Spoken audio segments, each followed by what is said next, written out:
Are you a fan of Seinfeld? And what does Seinfeld and public speaking have to do with the food industry and the carnivore diet? I loved Seinfeld when it first came out, and even though I've watched all of the episodes multiple times, I still get a giggle out of them. My absolute top three favorite characters are George, Estelle, and Frank Costanza. And the best episodes are the ones that typically feature these three characters. And apart from being funny, George was way ahead of his time.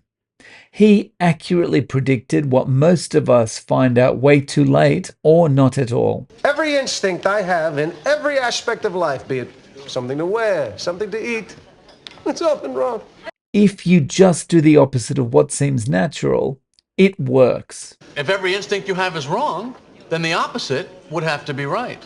And this is something I've found my entire working life. Whenever there is a way for a large company to make money out of you, they'll be advocating the wrong approach to do something. And the approach typically starts with you needing to use their product. The easiest example I can think of is public speaking. When most people in business think about public speaking, the first thing they think about is presentation slides. And most people start building their speech or presentation with a slide deck because that's what everyone does, right? That's conventional wisdom. And this is wrong. A speech is about communication. It's not about locking yourself into a particular rhythm because of the way you've designed your slides. But as a result of starting preparation this way, most speeches and presentations are horrible. And that's because we've been convinced that PowerPoint and Keynote and Prezi are tools that we need to communicate. And so we fail. But if we act like George and we turn that conventional wisdom upside down and we start to do the opposite of what we've been told, suddenly things start to work. Excuse me, I couldn't help but notice that you were looking in my direction. Oh, yes, I was. You just ordered the same exact lunch as me. My name is George. I'm unemployed and I live with my parents. I'm Victoria. Hi. And over time, I've found the question to always ask about conventional wisdom is, who benefits if I follow this wisdom? Which brings us to the food industry. Heart-healthy vegetable oils, low-fat breakfast cereal, cholesterol-free packaged foods. This is the conventional wisdom. This, being healthy, is the conventional wisdom. And where has that conventional wisdom got us? Diabetes, heart attack, stroke, dementia, the whole bit. And the trouble with conventional wisdom is it's very easy for everyone to just adopt it and spout it whenever they hear something different. So here's my story. It was 24 years ago when I first tried the Atkins diet. Prior to doing that, I'd tried every diet under the sun. I'd tried exercise. I'd tried everything. And I'd followed the guidelines as I'd seen in marketing messages on TV, information provided from the government and nutritionists, everything. I followed it and I didn't get any results. And so 24 years ago was the first time that I tried the Atkins diet.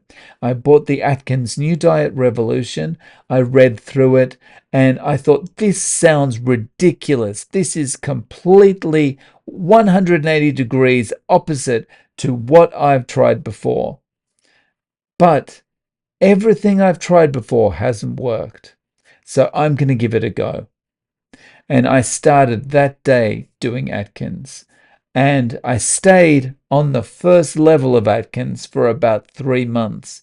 And to that point, I'd never felt better in my entire life. But then out came the conventional wisdom.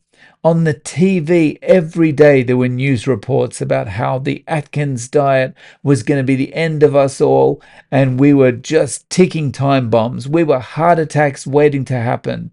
People I worked with told me I shouldn't be doing this. I shouldn't be eating all these fatty foods. I shouldn't be eating all this meat. This is going to be the end of me. I need to focus on eating more clean vegetables and whole grains and things like that. And after about 3 months, this pressure all just became too much for me. All the TV, all the people at work, all the friends telling me this was dangerous, and it didn't matter how good I looked now that I'd lost some weight. And I went against everything I should have. I didn't listen to my body. My body was telling me that this was the best it had ever felt. My body was saying, this is perfect. I'm operating perfectly now. You're feeding me the exact right things. And I didn't listen. I caved to the conventional wisdom. I caved to the media. I caved to all those people around me telling me I was doing the wrong thing. And what happened? I started to feel bad again, and I put weight on again, just because I listened to conventional wisdom. My body was saying, now that you've turned the food pyramid upside down, I'm operating perfectly. But no, I wouldn't listen, despite how good I felt. But now carnivore is changing the game, and this is the food industry's worst nightmare, because more and more people are adopting this way of eating. And they're not adopting it because anyone's out there selling products. They're not adopting it because people have got courses to sell telling you how to do the carnivore diet. People are adopting it because they can see that other people are having success with this, and there's no ulterior motive. There is nothing to gain by talking about results that you've achieved on the carnivore diet, because people are waking up. People are realizing, you know what? I've lived for 40, 50, 60 years, and I've listened to everything I've been told. I've done the low fat, I've done the cholesterol free, I've done the whole grains, I've done the rice, I've done the veggies, I've done the fruit, I've done everything you told me to do. I've eaten the way I was meant to. I've exercised like you told me to.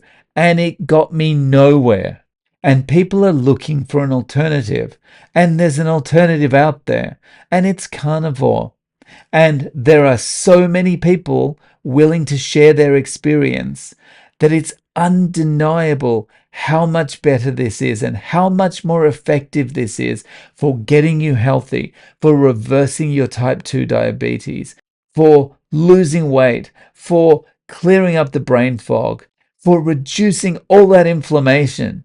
And this is the food industry's worst nightmare, because there is nothing they can package and sell. There's no branding, there's no marketing campaign, there's no trademarking. It's just food. And carnivore might not take over the world, but carnivore is going to eat substantially into the food industry's profits. And that makes me very happy. And speaking of conventional wisdom, to see what happened to an Australian doctor that spoke out against the conventional dietary wisdom, check out this video next.